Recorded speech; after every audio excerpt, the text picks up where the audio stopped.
You're going to do exactly what I tell you, you insolent little black girl, or you can pack your things. Manager Kevin Torres grabbed Natasha's arm tightly, dragging her toward the back of the Elegance restaurant, away from the security cameras. Natasha Williams, 28, never imagined that her 2-year job at Chicago's most prestigious restaurant would end with her being humiliated for refusing to accept a bribe from an influential customer. Senator Richardson had left an envelope with $5,000 to forget that he saw Kevin tampering with receipts, and she simply said no. "Please, Mr. Torres, let go of my arm," she said with a calmness that further irritated the manager. "I will not accept dirty money, period." Kevin growled, pushing her against the wall of the narrow hallway. "Listen here, you stuck-up little black girl. You think you're better than everyone else? That you can lecture me?" His face was red with anger. "You're just a waitress I took pity on and hired. People like you should be grateful to have a job." What Kevin didn't know was that Natasha had recorded every word on her cell phone, hidden in her apron pocket. Over the past 6 months, she had systematically documented every racist comment, every corrupt scheme, every abuse of power she had witnessed in that place. "Let's have a private chat in the bathroom," Kevin whispered, squeezing her arm even tighter. "Maybe you'll understand your position here better after I explain to you exactly how things work." Natasha took a deep breath, maintaining the composure she had learned over years of dealing with men like Kevin. "You don't want to do that, Mr. Torres." "Oh, I don't." He laughed cruelly. "And who's going to stop me? Your little husband? That failed mechanic who can't even give you a decent life." That's when a cold voice cut through the air like a blade. "I would say you should let go of my wife immediately." Kevin turned and paled. From the dark corner near the back entrance, a tall man in an impeccable suit was walking toward them. His eyes were cold as ice, and 2 intimidatingly large men accompanied him a few steps behind. "Alessandro Moretti," Kevin muttered, recognizing the name that everyone in town knew, even if they had never seen his face. Natasha smiled for the first time that night. In 3 years of marriage, she had never revealed at work that her husband was one of the most powerful people in Chicago. She enjoyed her independence, building her own reputation away from the shadow of his influence. But she had called Alessandro 2 hours earlier when she realized the situation was escalating dangerously. Alessandro stopped a meter away from Kevin, who was still holding Natasha's arm. "You have 3 seconds to explain why you're touching my wife." Kevin let go of Natasha as if she were on fire. I didn't know, it was just a misunderstanding." "A misunderstanding?" Alessandro tilted his head, his tone dangerously calm. "You called my wife insolent little black girl, and dragged her to a place without cameras. That seems pretty intentional to me." Natasha watched the scene with growing satisfaction. For months, Kevin had treated her as if she were inferior, as if she were nothing more than an unimportant waitress. As if people like her should accept any humiliation in silence. Now, seeing that arrogant man tremble before her husband, she realized that her strategic patience was about to yield far greater rewards than any direct confrontation ever could. If you're enjoying this story of justice and revenge, don't forget to subscribe to the channel to find out how an underestimated waitress turned months of humiliation into the spectacular downfall of a man who thought he was untouchable. Alessandro took a step forward, and Kevin instinctively backed away, stumbling over his own legs. I didn't know she was your wife, Mr. Moretti. It was just a misunderstanding between employees, nothing serious." "Misunderstanding?" Alessandro repeated slowly, as if savoring each syllable. "You just called my wife an insolent little black girl, and dragged her to a secluded place against her will. That seems too specific for a misunderstanding." Natasha watched Kevin crumble before her eyes. For 2 years, that man had treated her like trash, making racist comments disguised as jokes, touching her back inappropriately, and cutting her pay whenever she questioned anything. He saw her as a disposable black waitress, with no connections, no power, no importance. "Look, Mr. Moretti," Kevin tried to regain some composure, "your wife has been problematic lately.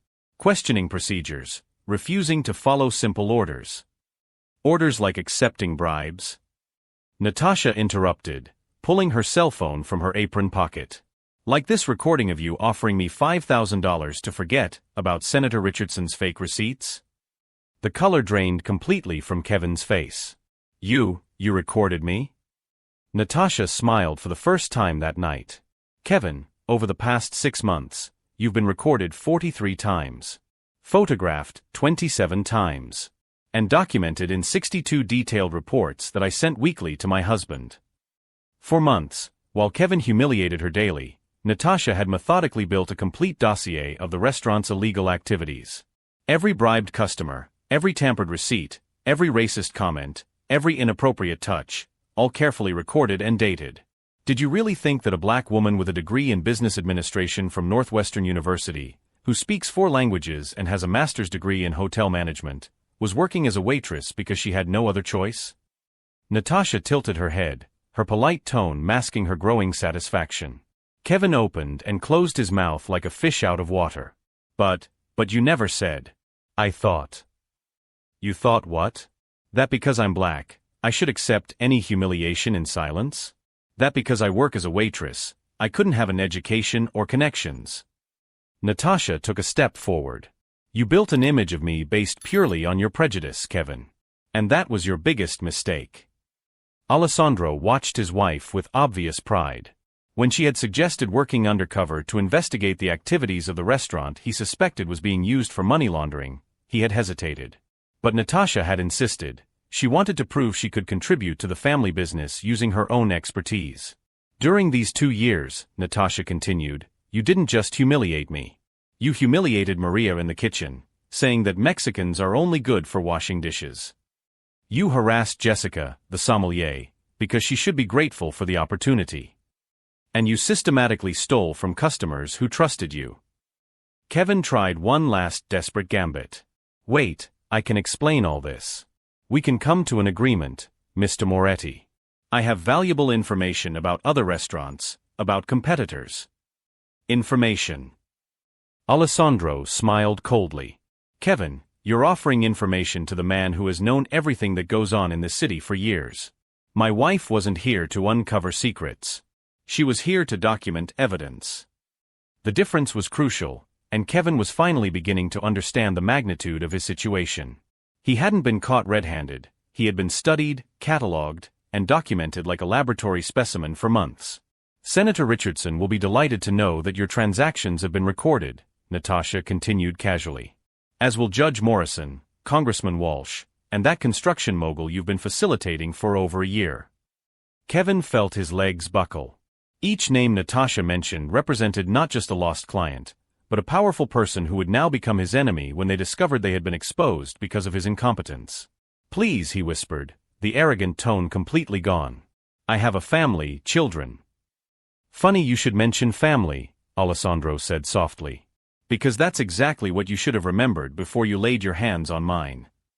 What Kevin didn't know, and Natasha was about to reveal, was that the last 6 months of documentation had not only exposed a corrupt manager.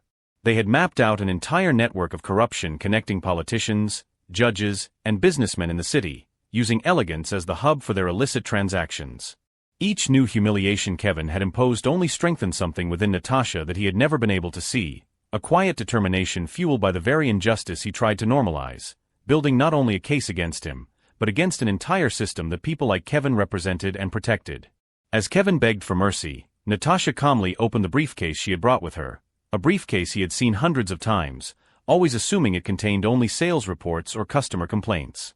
For 2 years, Kevin had watched his black subordinate take that briefcase home every night, never suspecting that she was compiling her own destruction page by page. Kevin, do you remember when you said I should be thankful for having a job? Natasha leafed through the documents methodically. Specifically on March 23rd, when Senator Richardson arrived with that campaign check that you deposited into the restaurant's personal account? Kevin tried one last desperate gambit, pulling his cell phone from his pocket. I'm going to call Senator Richardson right now. He'll take care of this. He has influence in this town, connections you can't even imagine. Alessandro and Natasha exchanged an amused glance. Kevin really believed that his political connections could save him from an investigation that had already involved the FBI for months. Go ahead and call, Alessandro said softly.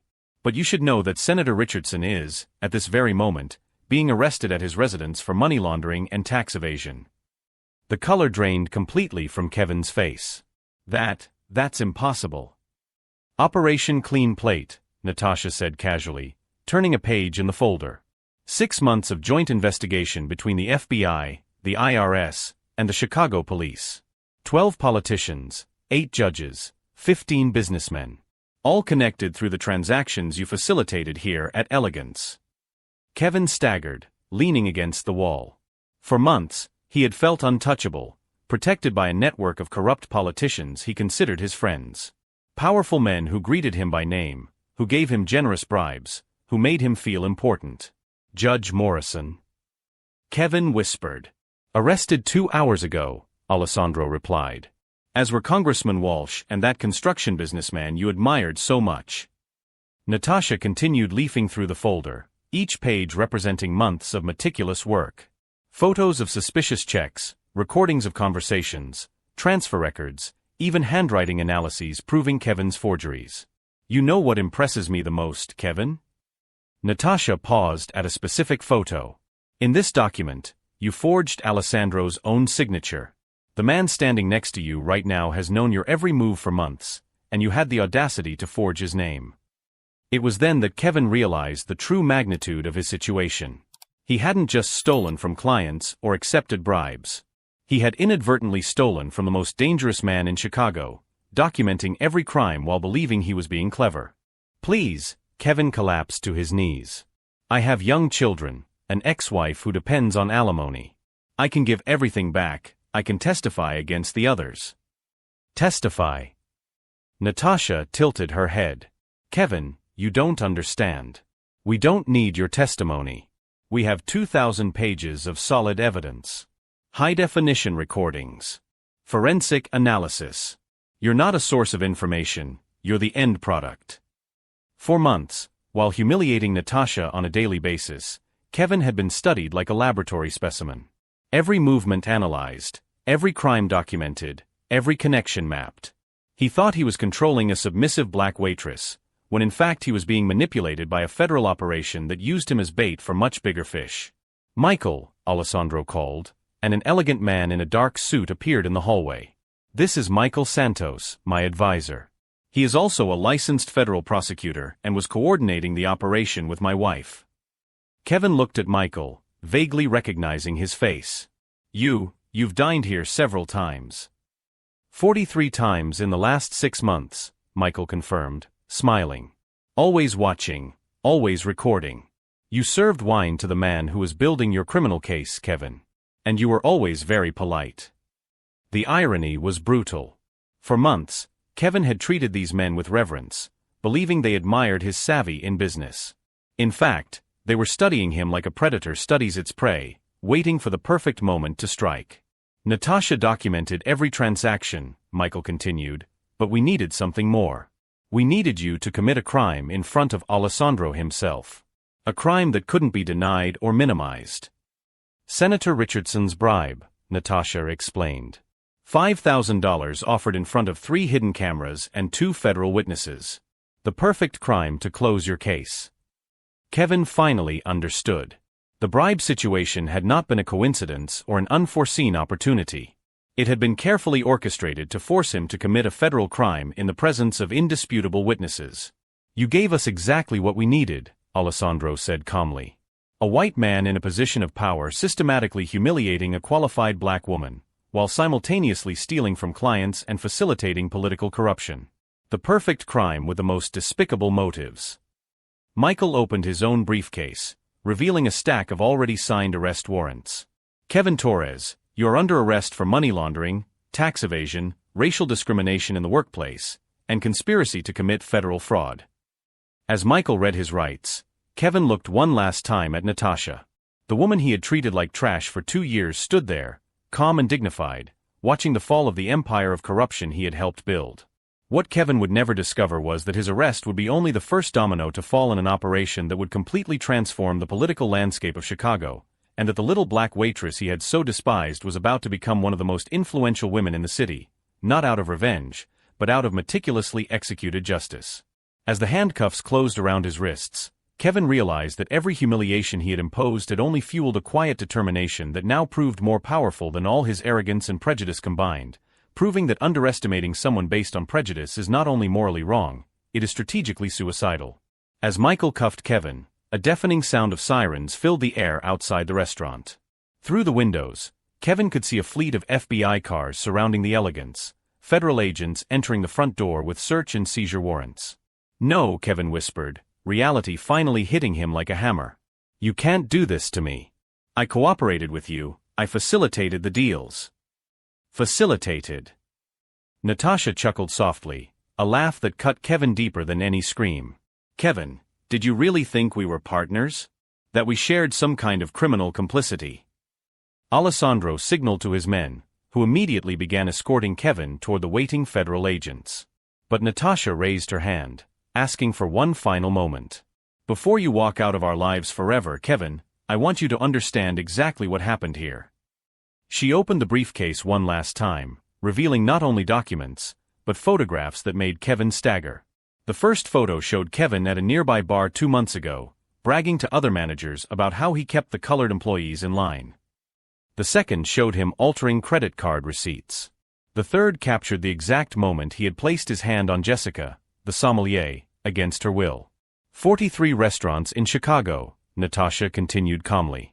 All of them received copies of this evidence last night, along with a letter detailing your methods of discrimination and corruption. Kevin's face drained of color. His career in the restaurant industry wasn't just over, it was completely destroyed. No reputable establishment in the city would ever hire him again. "Your ex-wife also received a complete copy," Michael added casually. "Of particular interest was the documentation of the $50,000 you embezzled from alimony funds over the past 2 years." Kevin spun around. "Jennifer can't, she won't. Actually, she already filed for a full review of the divorce settlement this morning," Alessandro informed him. "Apparently, discovering that her ex-husband is a federal criminal significantly changes the terms of child custody." It was then that Kevin realized the true magnitude of his destruction. It wasn't just his job or his freedom, it was his family, his reputation, his entire identity being systematically demolished piece by piece. "Please," he begged one last time, tears beginning to form. "My children, they'll grow up knowing their father is a criminal." "Your children will grow up knowing that actions have consequences," Natasha replied firmly. "And maybe that will prevent them from becoming men like you." When the federal agents finally took Kevin away, he turned one last time to Natasha. "Why didn't you say who you were? Why did you pretend to be just a waitress?" Natasha smiled, the first time she had shown any real emotion during the entire confrontation. "Because I wasn't pretending anything, Kevin. I am a waitress. A waitress with 2 college degrees, who speaks 4 languages, who is married to one of the most powerful men in the city, and who just coordinated the largest anti-corruption operation in Chicago history." She paused, watching Kevin being put into the federal car. "The difference between us is that you looked at me and saw only skin color and profession. I looked at you and saw exactly who you really were from day one." As the car drove away, Natasha turned to Alessandro. "Has the press been informed?" "Channel 7 News goes on air in an hour," Alessandro confirmed. "Operation Clean Plate, corruption network dismantled by undercover investigation. Your photo will be on the front page of the Chicago Tribune tomorrow." Michael approached with a tablet, showing the headlines that were already beginning to appear online. "Heroin Waitress exposes $1 million corruption scheme, and Black woman subverts white power system in Chicago," dominated social media.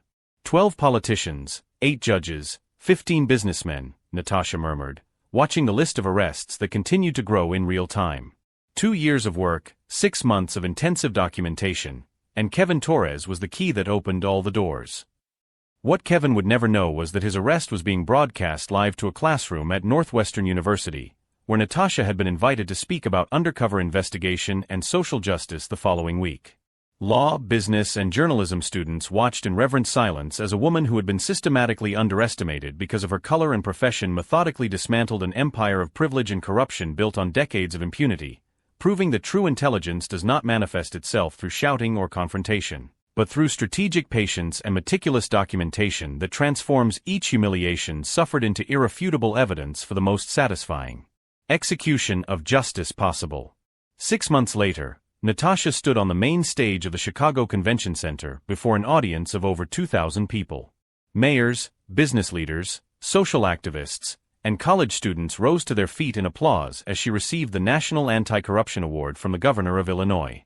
"It is an honor to recognize a woman who not only exposed corruption, but completely redefined our understanding of how prejudice and privilege fuel criminal systems," said the governor, handing her the gold plaque. Kevin Torres, at that moment, was in the federal penitentiary in Terre Haute, serving a 15-year sentence for money laundering, racial discrimination, and criminal conspiracy. His desperate attempts to get a reduced sentence in exchange for information had failed. There was simply nothing he could offer that Natasha had not already meticulously documented. His ex-wife Jennifer had been granted full custody of their children and completely reversed the divorce settlement. The $50,000 embezzled from child support, plus interest and penalties, meant that Kevin would leave prison already owing more than $200,000. For 2 years, Natasha began her speech, her voice echoing perfectly throughout the packed auditorium. "I was treated as invisible by a system that believed it knew my worth based solely on the color of my skin and my profession. But invisibility can be the greatest superpower when used strategically." The audience laughed, but there was a deep seriousness in her words. The cameras of CNN, Fox News, and MSNBC captured every gesture, every expression, broadcasting live to millions of viewers across the country. In the front row, Alessandro watched his wife with undisguised pride. At his side, Michael Santos smiled discreetly, remembering the day Natasha had proposed working undercover. They had hesitated, concerned for her safety. Now she was considered one of the most influential women in the United States. Operation Clean Plate wasn't just about arresting criminals, Natasha continued. It was about proving that underestimating someone based on prejudice is not only morally wrong, it's strategically suicidal. Senator Richardson had been sentenced to 22 years in federal prison. Judge Morrison lost his robe and faced prosecution for corruption. Congressman Walsh saw his political career destroyed and his assets confiscated. 15 influential businessmen in the city had lost business licenses, government contracts, and reputations built over decades. Every person who participated in this scheme underestimated not only me, but the ability of a black woman to be smarter, more prepared, and more strategic than all of them put together, Natasha said, her voice growing intense. What Kevin would never discover was that Natasha had declined offers from 6 different universities to take up chairs in criminal justice and undercover investigation. She preferred to found the Williams Moretti Institute for Combating Corruption, an organization that trained investigators from across the country in techniques for infiltrating and documenting white-collar crime. 3 months after my arrest, she continued, I was contacted by Harvard Law School, Yale, Stanford, and Northwestern. They all wanted me to develop curricula on undercover investigation applied to social justice. Alessandro had legitimately expanded his business, transforming Elegance into the first of a chain of restaurants certified by the Federal Bureau as corruption-free establishments. The brand had become synonymous with transparency and business ethics. Maria, the Mexican kitchen employee Kevin had humiliated, was now the regional manager of 3 locations in the chain. Jessica, the harassed sommelier, had opened her own wine consulting business, with startup funding discreetly provided by Alessandro. Kevin Torres once told me that I should be grateful for having a job. Natasha paused, allowing the irony of the situation to sink in with the audience. Today, I generate jobs for more than 300 people through our institute and the companies we help certify. The transformation had extended far beyond the individual case. Chicago had implemented the Natasha Williams Act, requiring all commercial establishments with more than 20 employees to undergo independent audits for discrimination and corruption every 2 years.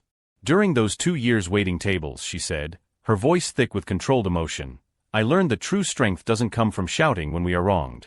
It comes from turning every humiliation into evidence, every disrespect into documentation, every moment of anger into calculated strategy. Kevin, in his cell, received weekly letters from former clients suing him in civil court. Senator Richardson, Judge Morrison, all the politicians he considered his allies now publicly blamed him for exposing their crimes. He had become the perfect scapegoat, the man everyone could hate without questioning the system that had allowed him to operate for so long. My husband once asked me if I felt sorry for them, Natasha smiled softly. And I replied, I feel sorry for anyone who confuses social status with moral superiority. Who confuses privilege with intelligence. Who believes that humiliating others makes them greater. The audience erupted in applause again. On social media, #NatashaWilliams had been trending worldwide for 3 consecutive days. College students tattooed phrases from her speeches. Young black women across the country sent photos holding handwritten signs that read "Invisibility is superpower." Kevin Torres believed for 2 years that he was controlling a submissive waitress, she said, walking across the stage with the confidence of someone who had turned pain into purpose. In fact, he was being studied by a federal operation that used him as bait for fish much bigger than he could ever imagine. Alessandro watched the audience's reactions, seeing tears in the eyes of many people. Natasha had become more than his wife. She was a force for social change who inspired people on every continent. The best revenge, Natasha concluded, her voice echoing through the reverent silence of the auditorium, is not to destroy those who have hurt you. It is to build something so great, so important, so transformative, that they spend the rest of their lives regretting that they underestimated you. When she left the stage to applause that lasted 5 uninterrupted minutes, Alessandro met her backstage. "How does it feel to be the most inspiring woman in America?" Natasha smiled, adjusting the gold plaque she had just received. "I feel like someone who has turned 2 years of humiliation into a lifetime of purpose." Kevin Torres would never know that his name had become synonymous with self-destructive arrogance in cases studied at law schools. That his recordings were used as an example of how prejudice blinds people to the reality around them. That his downfall had inspired federal legislation on workplace discrimination. 6 months after his arrest, 3 documentaries about the case were being produced simultaneously. Hollywood had bought the rights to the story for a 7-figure sum. And Natasha Williams Moretti had become living proof that underestimating someone because of prejudice is not only morally repugnant, it is the most efficient form of self-destruction there is. The waitress Kevin had looked down on for 2 years was now a speaker at the United Nations, an anti-corruption advisor to 3 European countries, and the author of the book Strategic Invisibility, which remained on the New York Times bestseller list for 15 consecutive weeks. While Kevin counted the days in his federal cell, Natasha woke up every morning knowing that she had turned her pain into power, her humiliation into inspiration, and her apparent defeat into the most satisfying victory possible, not just against a prejudiced man, but against an entire system that allows people like him to thrive at the expense of those they consider inferior. If this story of transformation and justice touched your heart, subscribe to the channel to discover more real cases of people who turned injustices into inspiring victories, proving that intelligence and persistence always win out over prejudice and arrogance.